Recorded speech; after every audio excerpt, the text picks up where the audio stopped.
Si Ku, nanay ng bayan. Si Vicky, malakas kumain. Hindi, sabihin, i-recognize nyo, ang ginawa kasi ng Music and Magic, kaya rin kami nag-click. Ano yung kanya-kanyang galing ginamit. No? Like, si Butch, well, basically, everybody had their own abilities ba? Pag-group, dapat gano'n. And then, nire-respeto namin ang isa't isa. Kahit minsan nagbabangayan kami or madalas kami rin nagkakadiskusyonan. Pero hindi pamilya naman. It's all productive kind of discussion. Because you want to come up with something perfect, but you know, better than and also, I think humility is also very important. Very good thing. Yeah, you know. I salute you for that. Kasi, I was gonna say that, but yeah, you beat me. I think Music and Magic also had that. So yeah, advise all the bands to so yung kanina I was saying na parang the other bands were parang ano kami, parang ano kami, inaapi. Pero you know what? It worked for us. Kasi we met and so we're gonna do this movie. I think not to forget. Music and Magic, kasi ang pag-develop ng Music and Magic also came from the person that we are paying tribute to, si Sandra. Sandra, I think, is a pioneer in talent management. Concept. Parang everyone started to go through that pattern of her kind of management. Si Sandra is not business. It's not pera. She is an artist, creative siya. She did our repertoire. She did the spills that we were going to sing. She has a touch of just making it. Titles of shows. Ang galing. Hindi siya the kind of manager na tumataas ang boses. That's why we love her. Gaganon yan. Pag medyo, imbis na itaas niya yung boses, gaganon. Gaganon na yan. Hilamos. Quiet lang. Pero sa totoo lang, very gentle. Sa totoo lang, napansin ko sa Music and Magic, second generation basis kasi ako. Ang una talaga si Hector Pedero. The brother of Nono Pedero, the famous Nono Pedero. Napansin ko sa Music and Magic, nung pinapanood ko sila, sabi ko, kakaiba to dahil hindi siya song and dance band na typical sa ibang banda. Ito, Show band. hindi ang show band nga yung sinasabi nilang song and dance. You perform a song, then you dance. Choreography. May Music and concept Magic, tayo. may concept, para siyang play. May Every story. song parang play siya sa theater. Yun yung napansin ko. Ito, i-remember nyo, Music and Magic is not a show band. It is a theatrical band. Yes. That's the magic. Okay. That is who we are. Okay, that's it. Well, having worked with people like Peke Galiaga, Kule Desma, Chef Montelibano, Federus Reyes, sino pa ba yung ano natin? Kaya hirap na yung choreographer namin na si Butch Elizalde. Jerry, Gawa ng mga dance moves. Pero those were the days, my theatrical, friend. yeah. Sabi pa nga nila, kasi mga costumes namin noon, wow. I think we were ahead of our time. Kasi even Ruben Nazareth, I don't remember. We're the Filipiniana song. Ernest Sanjal. You have to wear a Filipiniana Outfit, pero modern. modern, pero we were doing mga Ilocano, song ng Ilocano. Ayun, bulaklak. Also, okay, one thing we made that's different because our musical director then, Toto Henrique, passed away last year. Ibang klase rin yung mga arreglo ni Toto noon.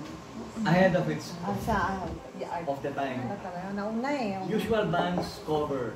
Pero ito, pinag-isipan. Nag-cover din tayo. yes, pero iba. Not the usual. Not the usual. Maybe ano? nabalik sa port. Top 40s, di ba? That time it was Pero called may top ibang 40s. touch. We always put a different touch. Yeah. Yon. Yeah. At saka, most of all, Music and Magic is so modest. Kakasabi ko lang humility Very humble. Hindi ba stay free? Modest. Modest. No, the most important thing is we enjoy what we do. Yeah. I think for any that's a good advice also. Enjoy it. You have to enjoy what you're doing because if you're just doing it for Kaya nga kamukha money, naman play. You play. Yeah. Have fun.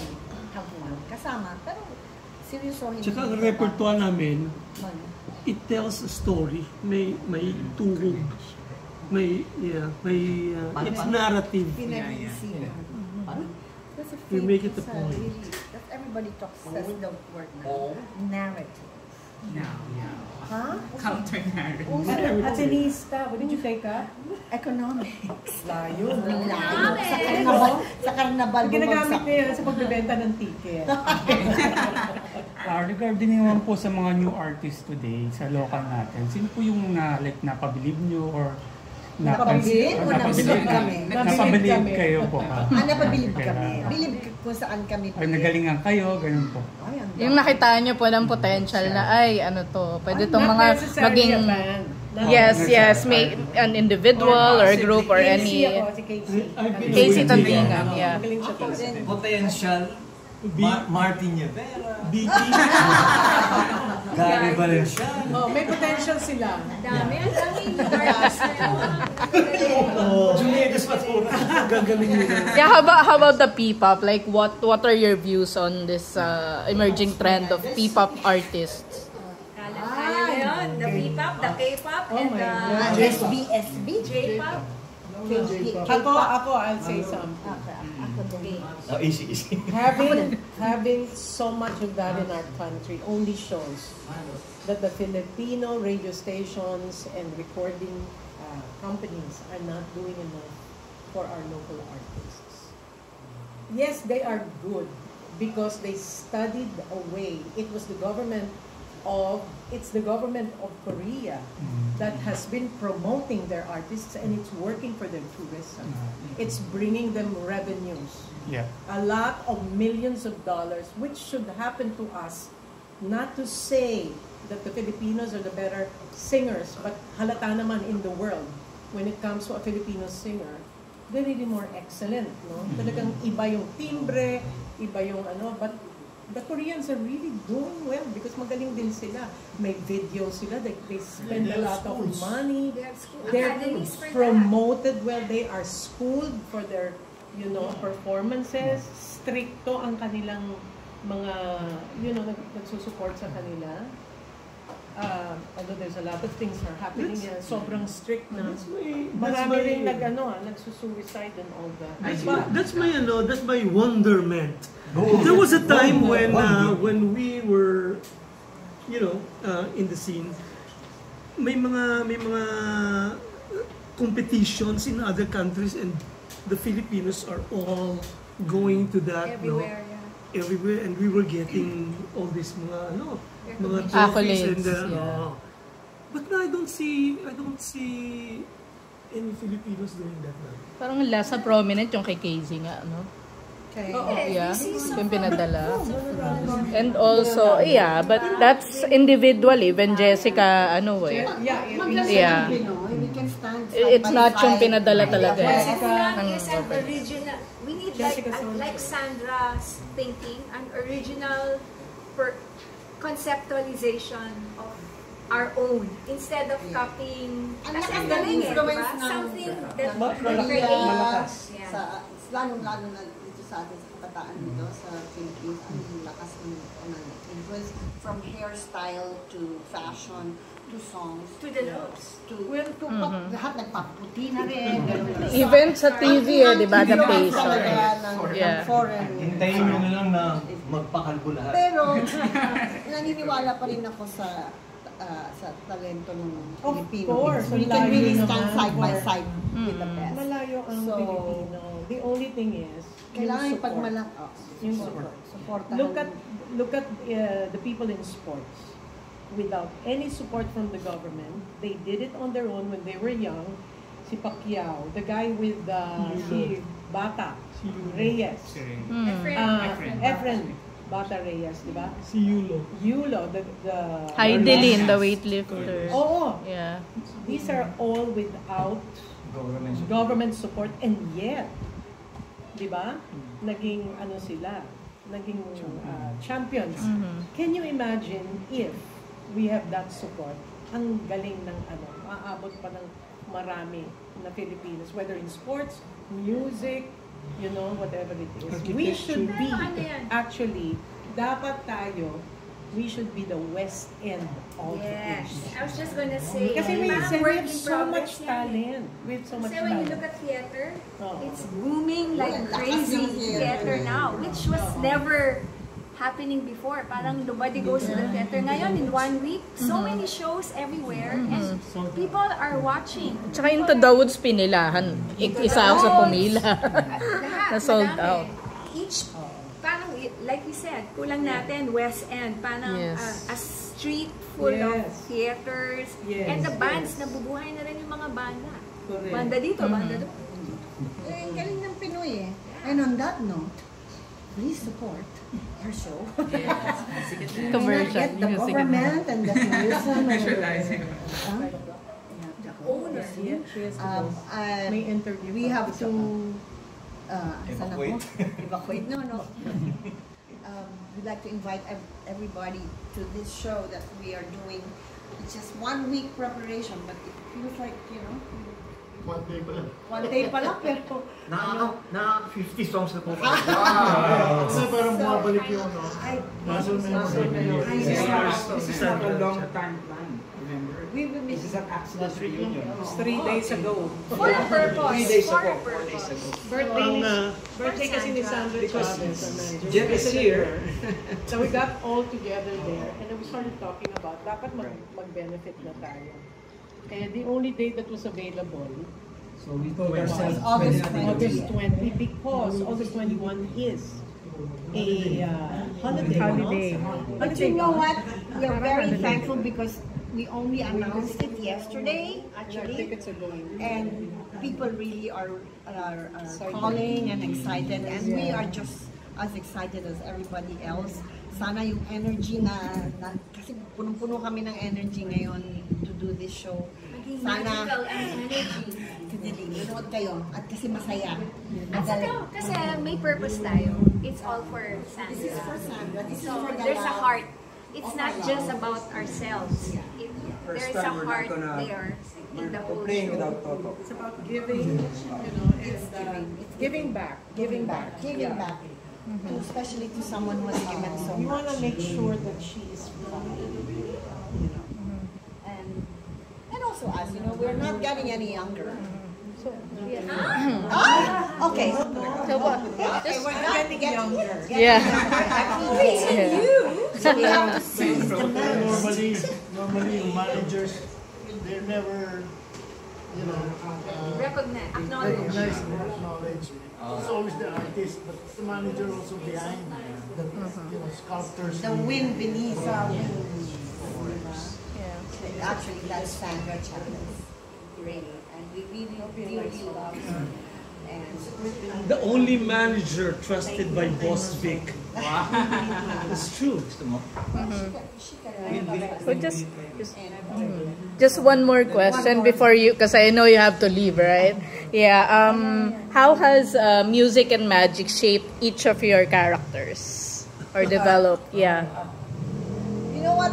I'm 66 years old now, and music. I started with, and Music and Magic is 46 years old. So, ibig sabihin more than half of my life as ano na, Music and Magic na ako. So,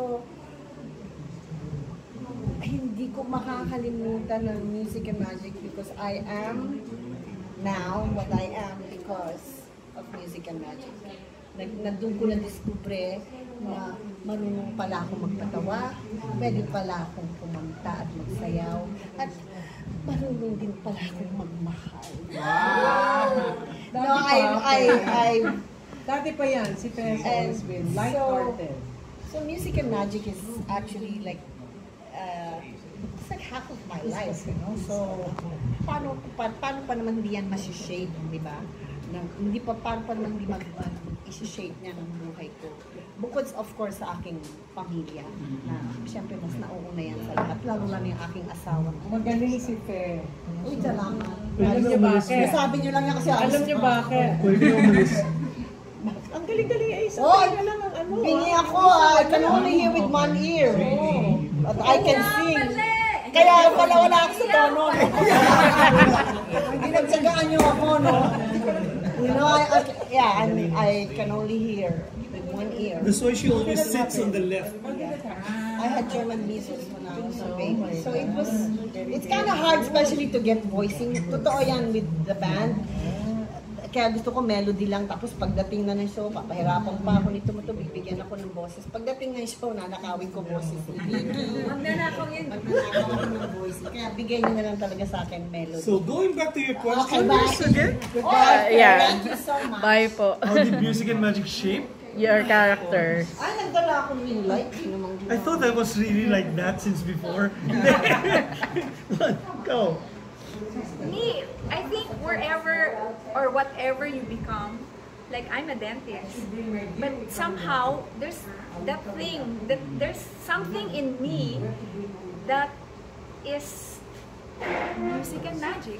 So parang at any point nga, like I said, you close your eyes, you can like automatically feel the music, feel the camaraderie. So parang... So when she pulls teeth, ganon, it's by memory. She just...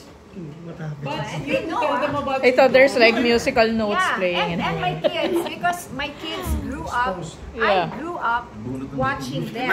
I was first year college watching Music and Magic. And so my kids have been watching Music and Magic, have been watching me, and they don't want dentistry. They're all into the arts. So parang I feel... Talk to them about your daughter. Yeah, my daughter's Gab. She's in theater, Gab Pangilinan. So she was Joy in El Bimbo and Roxanne in Mula sa Buwan. So parang somehow... It rubbed off. Yeah. Somehow, kahit na itatago mo sa dentist, lalabas din yan sa mga anak. Even Jet's kids are all in theater. It's in DNA. Yeah. Ako, since I was in college, I've always been into theater.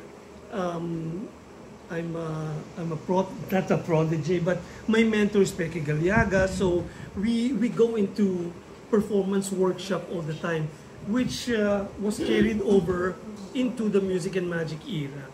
So that theater was always in me, and like they said, my kids are into theater, music, and dance, and film. My youngest, so my son, my eldest, is into musical theater in the States. Wow. He choreographs, he directs, he designs sets and lights and costumes and everything, which is I guess my background also. But one thing that I'm very proud of is that my whole dito sa Pilipinas during Music and Magic, I never did a desk job. And then when we migrated to the US, biglang ay kaya ko biglang manage ng home health agency, ng isang benefits company, parang ganon. So that was a wonderment. So yun. See Nonoy, our drummer, has a son who plays drums. Everything. Very good. I started it all. Si Jose, very talented. How old is he only? Huh? How old is Jose. your son? 14, 13. My son's 14.